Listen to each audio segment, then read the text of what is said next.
Would you like to be wired up, Ajay? It's okay, Anji. Yeah? Okay. There.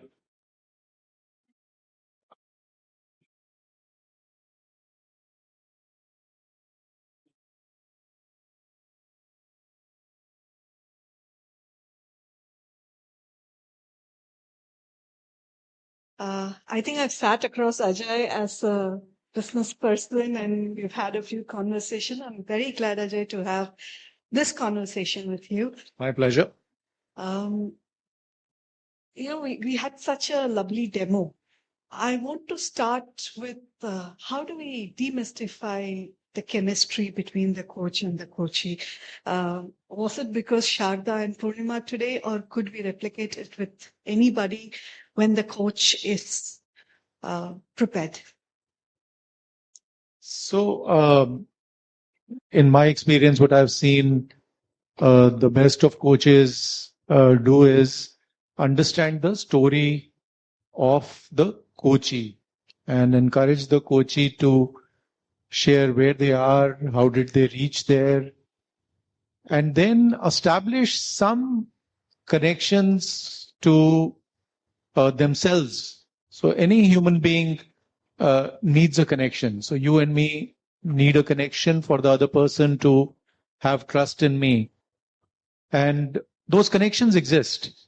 Either, the other person likes running or the other person likes writing or something else. So once the coach starts to listen deeply and then share those connections, empathize with where you heard the empathy coming from the coach to say, I understand where you are and appreciate as well. So when the common connections happen between the coach and the coachee, and when the empathy happens, then trust starts to build between the coach and the coachee. I shared with you that there have been about 125 senior leaders that we've got coached in the past 9-10 years at ABG. In my experience, and we offer to every coachee 2-3 coaches. And we say, if the first chemistry meeting doesn't work, then you can go for the second or the third one. So there are 3 options you have. And in hardly out of those 125, 1 or 2 may have not gelled in the chemistry meeting. Rest all with the first option itself, things work.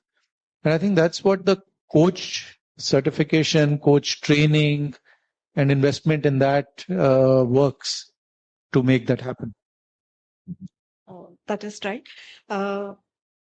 You have been a user of coach, at least as ABG representative from CFI for the past decade or 10 so. years. 10 years. 10 years, yeah.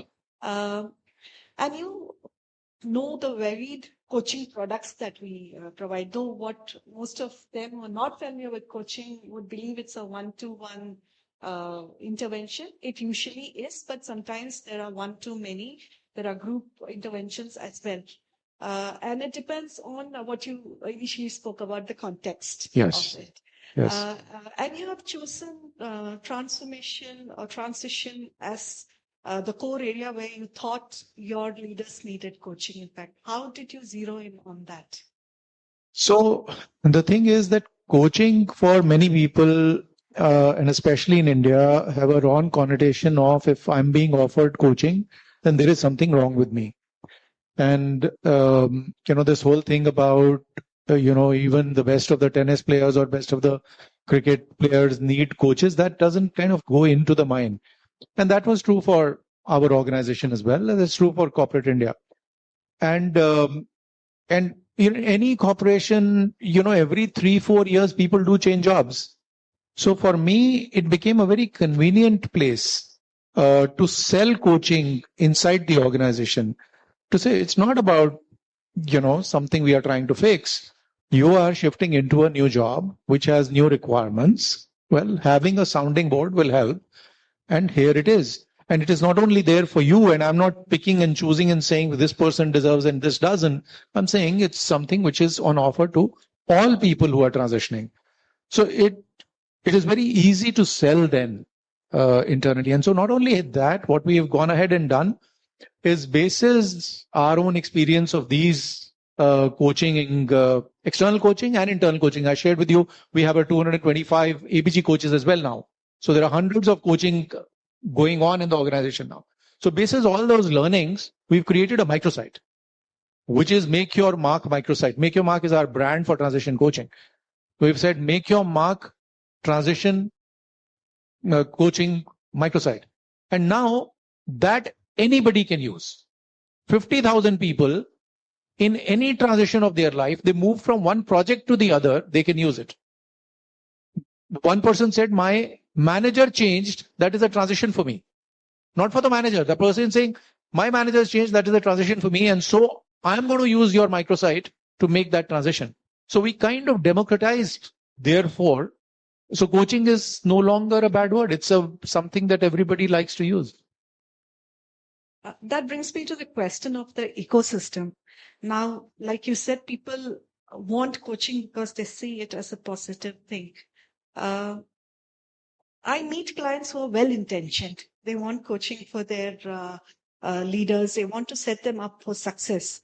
They bring us in, sign the contract, and hand it over to me, and then they are done. So it's like installing, let's say, buying a very high-end machine or gadget, putting it in place, and just leaving. But if it hasn't been installed, the pipes are not set or the wires are not done, there's no point in the gadget being as high-tech or as hi-fi it is. Isn't it the same with coaching? Just bringing in a coach and saying, here, meet your coach, here, meet your coachee, and moving out without providing the right ecosystem. If they're going to come back to the same place, wouldn't that journey have been a successful one or not? So what do you think, especially as somebody who advocates coaching so much? Yeah. So putting those pipes in place, putting that ecosystem in place is essential to any coaching relationship. But that's true for everything in life that we do. We just launched Gyanodaya West, which is our learning institute is called Gyanodaya. We launched a new one adjoining the old Gyanodaya. So now we call it not New Gyanodaya, Gyanodaya West. As we were coming to the end of that, well, I started visiting the place and saying, okay, this vent is not open to the air. This vent doesn't have a place to go. This flooring doesn't seems uneven. And we came up with some 2,500 things to do. And I am Chief Learning and Leadership Development Officer of Aditya Birla Group, which is $70 billion. But I'm counting each and every of those pipelines because when I'm going to teach there, when I'm going to get my facilitators to facilitate there, that needs to be the best facility in the world with nothing remaining. And so what I'm trying to say it is incumbent on me, it is incumbent on you when you sell assignment to work to create that ecosystem that is required. If that ecosystem doesn't exist. So it is not only the responsibility of the client because client may not know better. And I cannot that point I made about there are people who are tough to coach. I cannot leave them because I work in an organization. A coach external has an option. I don't. And so I have to create that ecosystem with that manager, with that business, with that function, and I can't take it for granted. That is true. Yes, it is. I think we've actually covered the part where we expect the organization to, play their part other than just signing off the contract, which brings us back to the main actor, the main character, the coachee. You could bring the horse to the water. How do you make it drink? What is it that, now that in ABG you say that you made it a culture and people opt for it. But a lot of places where I go to, why me? Why am I being singled out? Why is it that I need to go through it? I have done enough. I am a high pot. I have reached here because of how good I am. Now, why do you want me to undergo coaching? So it's not always it's not a gift that is received with gratitude at a lot of places. It's an engagement that they take up upon themselves, thinking because their bosses have asked them to. So how do we let them know that this is? I think you said nurturing potential. You used that term earlier today. How do we pass that on to them? Yeah. So two things come to my mind. One, when I said there are some people who are much more difficult to coach. So what do? Make them coaches.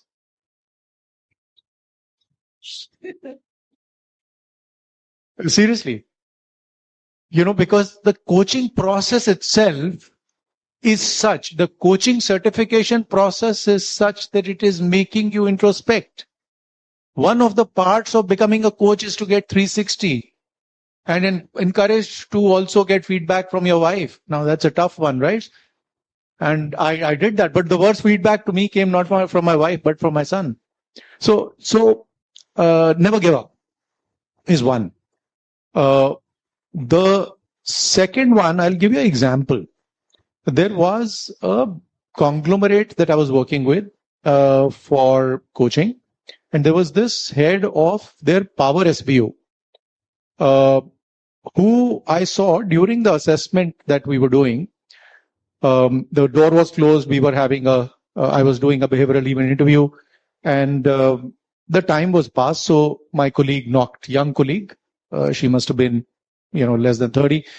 She knocked once to give me a signal. It registered, but it was going on. It was interesting. I continued. After 5 minutes, she knocked again. I ignored it again. And then after 2 minutes, she opened the door. As she opened the door, this gentleman stood up from his, chair, went to the door, which was slightly open, ajar. He pulled it out and he said, "What the hell? Can't you see there are two senior people talking to each other? Don't disturb us." So clearly there were some issues there. We continued the assessment next day, and we went into the conversation. And before I go into conversation, which is around feedback conversation, so I said, "Mr. XYZ, what is it that you are a big part of this conglomerate? You are the business leader. So what is it that is there for you now?" And he said, "I want to leave a legacy." And I said, "Okay, you want to leave a legacy? That's great." And then after a few minutes, I said, "So if you were to symbolize your leadership, what is it?" He said, "I'm so brave. I'm so courageous. I'm like a tiger." So I said, "Okay, you're saying your intention is to leave a legacy. Legacy you leave by creating people, who are able to manage your business. And you are a tiger. And who would like to come near you to learn from you? And so how does legacy happen?" And it kind of fell in place. This was one of the toughest person to coach that I've ever seen. But what am I trying to say? I'm saying everybody has some North Star. Somewhere they want to go. Somebody wants a promotion.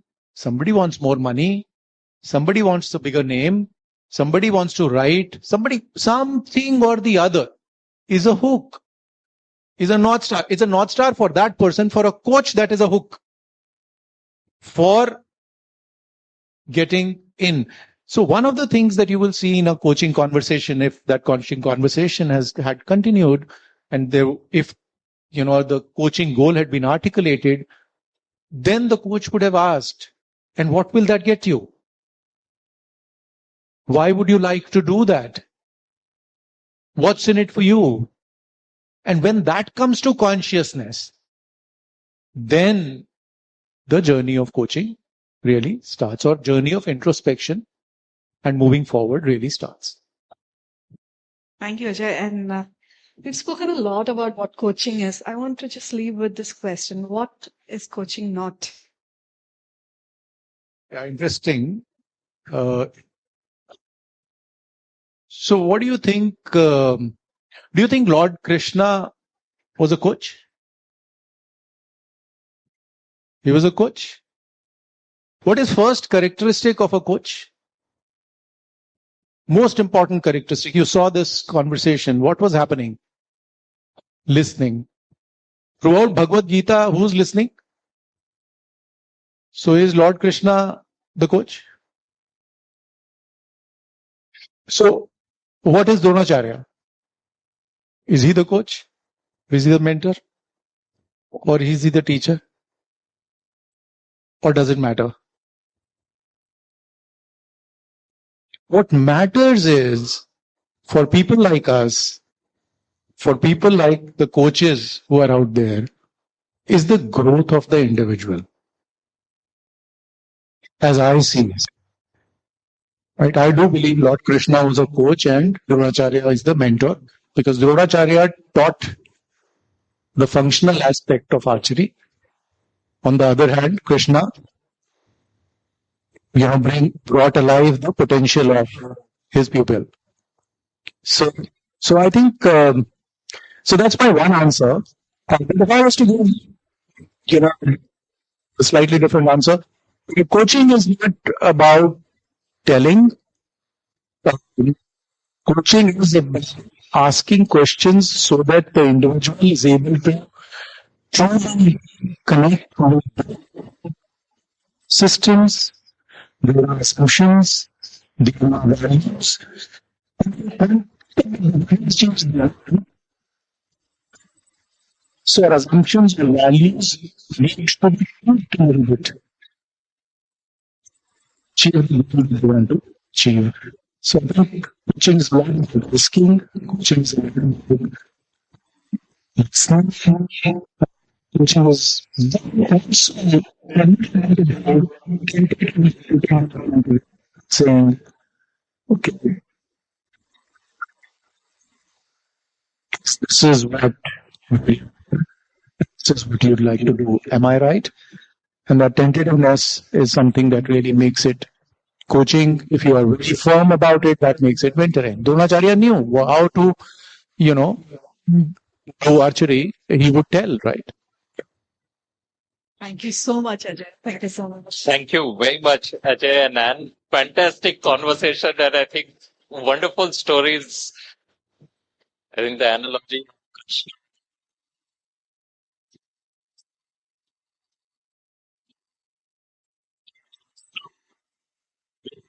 You can see the entire construct of the book is really unfolding, and we'll just take it forward one more step. We'll invite two of our prized coaches here, Dayanand and Ramkumar, to please come over and talk. You have about 10 minutes to talk through the operating instructions. The two gentlemen here, again, extremely accomplished. Ram, apart from being a coach and having been a business leader in the past, he is a musician and has done more than 1,000 concerts, actually. So, varied interest, as you can see, as humans, outstanding individuals. There has been through and through an FMCG person and been in leadership roles across all the top ones that you would want to take. Actually, GSK and Reckitt were his last two places where he's been managing director for almost a decade, been on the board. Now back in Chennai, and Ram is based in Chennai as well. Over to you, folks. Operating instructions for coaching. We have, about 10 minutes. Thank you, Paul. Thank you very much. Thank you. Good evening, Dea. Hi, Ram. Looking forward to this conversation, Dea. Absolutely. So we hear a lot about coaching. Whenever we hear about coaching, we hear different aspects. We heard about listening. We heard about the conversations. We heard about coaching being very motivational, and motivation not being a static thing from Ajay. And one more thing we heard from Ajay was the power of the process, right? In a way, he said, when Anne asked him, how do you make sure that coaches kind of who are not so, into coaching, are also, interested in it? He said, put them through the process. That's it, right? So something that we don't hear often is the power of the process. I mean, the process is something that works in the back end. We don't hear about it. And that's been so key. I mean, CFI itself, we have more than 350 plus coaches, and so many engagements happen so well. I think one of the main factors is the process, right? What do you think there? I'm a process person, so I'm sold. All right. That's something I love about, CFI. One of the reasons why airplanes take off and land is in every element of that, there is a laid out process. One, it kind of raises the lowest common denominator. Two, it kind of helps replicability. It takes the magic out of coaching. Of course, coaches make a difference individually, but the fact that I can replicate something across 10 engagements kind of raises the bar. So yeah, it is important. It stitches together the individual elements. And like Ajay was saying, imagine from a company perspective, it kind of guarantees something that is predictable. They can expect a certain outcome. So I love it. Yeah. And one of the first elements of the process, of course, is getting the brief from the clients. But one thing that we saw demonstrated amply by Sharda with Purnima, in that even 10-minute conversation, even in front of a large audience, was how Sharda was so easily able to kind of establish a chemistry with Purnima. And this chemistry, when the chemistry meeting happens, it brings to me back, the memories of me going and meeting my wife. We had an arranged marriage. So just before that, we met each other for the first time and we were trying to see whether we could trust each other and things like that. What's been your experience with chemistry meetings? And I understand the whole process starts with chemistry. We can't take it for granted. All right. So the onus is on both. I'm sure both of them are kind of gauging each other. If it doesn't work, it just doesn't work. If I'm your coachee, for example, I need to bear my innermost fears, my beliefs, my aspirations. I need to have something, connecting with you. So in the process, the very fact that that's the first step, it's a big tick box that happens. If it doesn't work, it doesn't work. Now, in your experience, have you found where possibly the chemistry didn't work? What happens then? So, I would go back to what Ajay said. Ajay said we've had around 125 or 127 odd engagements and probably one or two didn't work, right? I think typically when chemistry doesn't work, it's better to just go with the coach with whom the chemistry works. Absolutely. In my case, what I have seen is that the people who come in sometimes may not know what coaching is or why they are being put here. Or they may view coaching as, hey, they are trying to correct me. Or is this like they are telling me that I'm not performing properly, etc. So I think when they meet a coach, and I think Paul summed it up beautifully. He said Sharda had this calming presence. So I think that calming presence and so many other factors. And again, power of the process, right? So what do you do? Come to a chemistry meeting and do, etc. And that has really helped actually turn around situations where people were not even interested. And once the chemistry meeting happens, we get into the whole coaching process, the actual coaching process. And we do work with the coaches. We set certain goals and action plans, etc. What's been your experience with that part of the process? I've had two varied experiences. One where the coach is totally driven. He or she takes on the goal, follows it up, sometimes calls me 2 or 3 times a month saying that, look, can I check in? I've also had a case wherein the coachee had an amazing conversation and this for the next 1 month just chilled. And the next meeting, 19 reasons why something could happen. So I think there, the coach also has the onus of either one suggesting, understanding, or if in an extreme case, challenging the coachee. Look, is this where you want to be?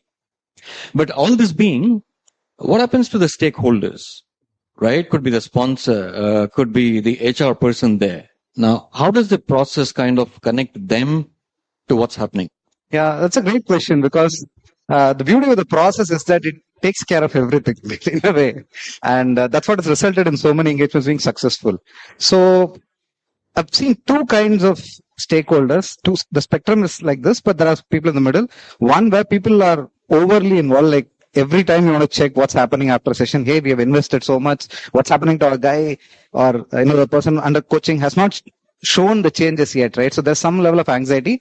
Or people say, okay, I put him in this intervention and then they just stay back, right? So what the process definitely helps is bring together all the stakeholders. So typically the process involves three-way meetings, right? The first one is where the coach, the coachee and the sponsor and sometimes the HR, they come together to kind of align on what goals to set. The second one typically happens after the coach and the coachee discuss the goals and then they go back to the sponsor to say, hey, you know what, based on all the inputs, these are the things we are going to work on and get some kind of an alignment made very well.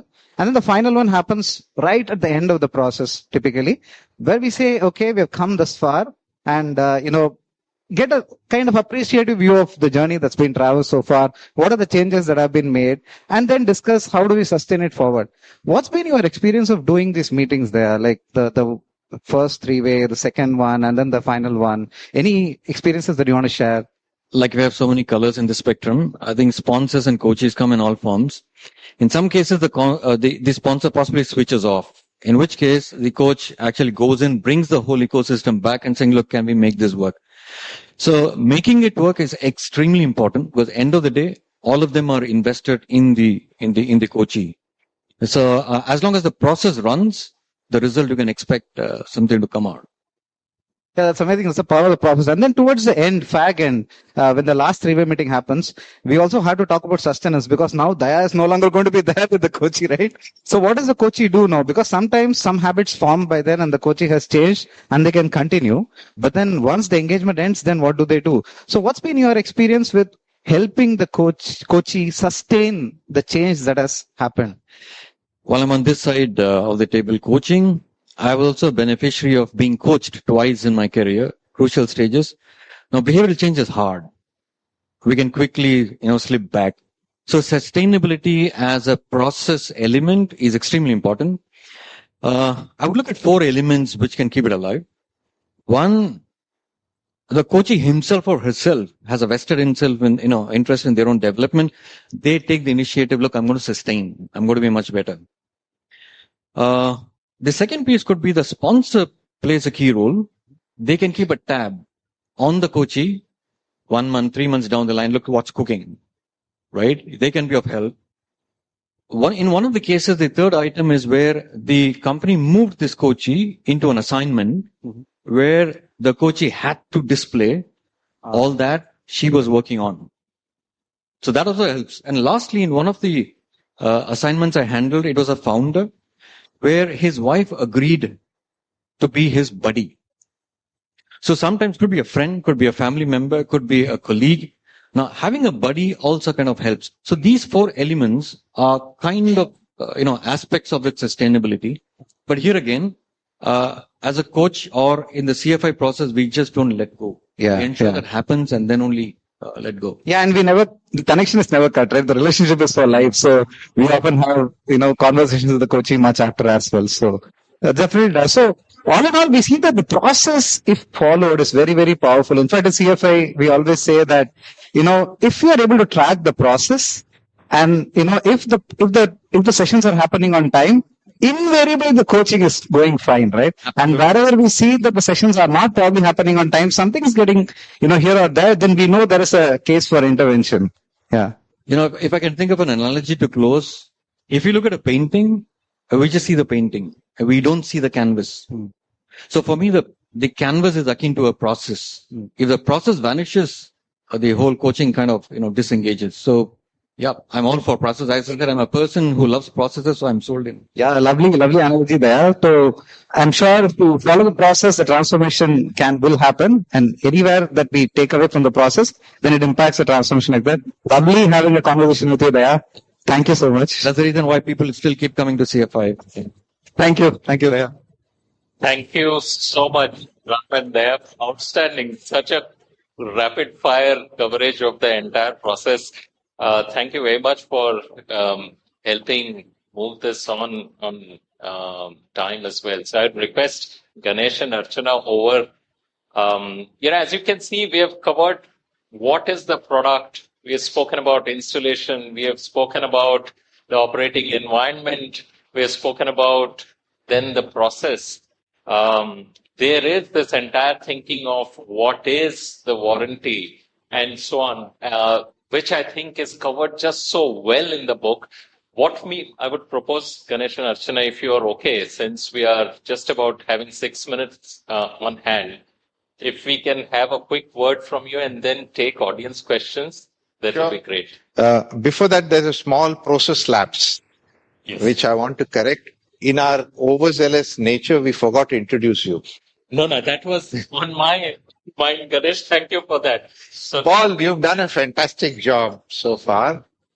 Paul is a CFI coach. seasoned business leader, flew all the way from Bangalore to be with us and do this Thank wonderful you. job. Thank you.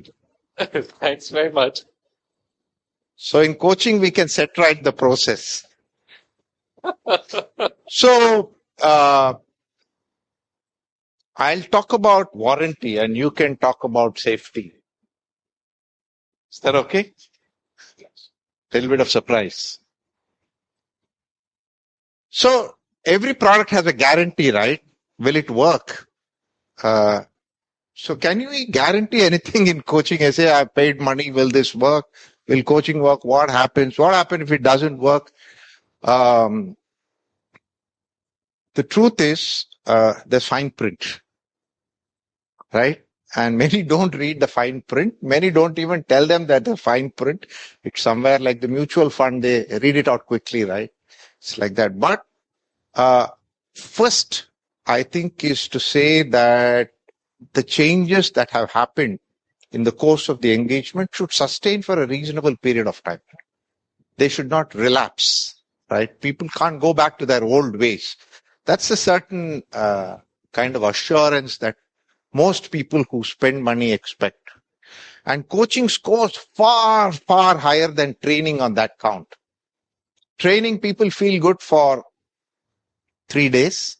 Coaching definitely lasts, which is why it's popular. But the manner in which it is set up, the manner in which it's run, can increase that sustenance for a long period of time. However, the fine print is that the environment has to be supportive.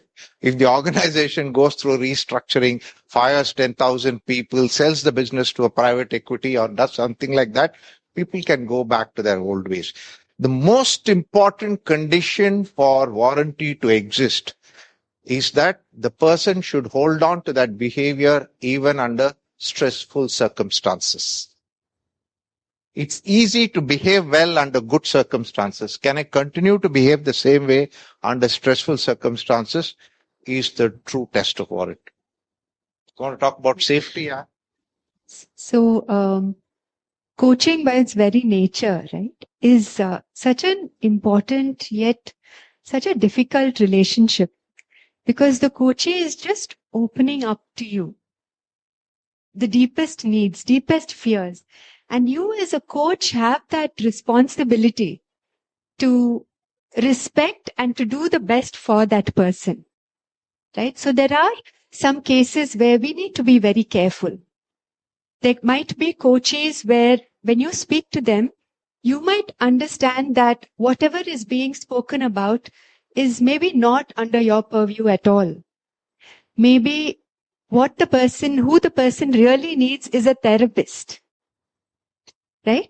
So as a coach, it's very important to provide that kind of safety to the coachee. In CFI, we many of us are trained as mental health first aiders, right? To be able to recognize this, to be able to recognize in this troubled world when something is beyond what we are able to do. So I think that is one point that I wanted to speak about. Yes, thank you very much. I thought that was really a 2-minute, coverage. What I would request is if there is any question that anyone would like to pose. Yes, please. I'll just pass you my. There's no question. Okay, my name is Rangaraj and I'm an entrepreneur. So probably in this room, I've known and worked with Ganesh the longest, 1987, right? So we were in PBSC, GETs, and he and Karthik were running HR. So very difficult to get anything done because you go and ask him something, he will ask you the real story. What do you really want? So we knew that he'll become a coach. And post that in Savian, Ganesh was a huge help, mentor, coach in whatever way. So I'll tell you something that's very funny. So we did a number of workshops, and after one of our vice president came and told, see, this Ganesh guy is fleecing you guys. Don't trust him. Why? So he comes, actually, he makes all of us speak and tell all our problems. He makes all of us find all our solutions, and he just manages the whiteboard. and you're paying him the money. So that's when you know that he'll become a great coach. So congratulations, Ganesh. It's been an awesome journey. And I think, I can proudly say that I knew in 1987 that you would be a great coach. Thank you very much, sir. Ganesh and Archana, there's a question here on the screen. Yeah. Given your extensive experience, what common pitfalls do organizations typically face when integrating coaching into leadership development, and how can they proactively avoid these? I think there are many pitfalls, several pitfalls actually, which is why there is a huge gap between what coaching can do and what is actually doing today. The biggest pitfall is that the task of being honest with your team member cannot be delegated to the coach. You can't hire a coach and tell the truth to the coach and say, you be the truth teller to the coachee. It just doesn't work. Some heavy lifting has to be done by the bosses. If bosses don't do it and tell the coach in front of the coach, great guy, fantastic potential, all of that, and in private say something else, I think that's the greatest impediment. Candor by managers, good developed conversations, giving clear briefs to the coach and supporting that journey together, I think is very important. If coaching has to work, this I would say is at the heart of everything else people can provide, but this is at the very heart of getting coaching to work. Just one more question, if I may ask, Ganesh, before we close for the vote of thanks. Coaching the way it's been demonstrated today is really on a one-on-one basis. Where is the place for a team being coached? How does that figure in the coaching world? Very good. I think Archana, who's our team coach director, should talk about this. Yeah. Right. So leadership today is definitely moving from the command and control kind of leadership where, your manager was God, to the kind of ambiguity that our leaders are facing today. They are dependent on their teams, right? And therefore, it's so important for a leader to develop that skill to be able to get the best out of their teams. And this is something that we actually do through our team coaching practice, where we work with intact teams, meaning teams who report to a single leader. Teams usually figure out very quickly what it is that needs to be done. What they don't figure out very quickly is why they are not able to do it. And that is exactly what team coaching aims to do. Because a lot of things that come in the way are unconscious processes. So in our team coaching practice, we focus on what are those group processes, what are the team dynamics that are hampering the group from moving ahead. Thank you so much, Archana. There are more questions for you, but we shall... Thank you so much. Captain just mentioned that there are 610 online viewers for the program. I think outstanding. There you are.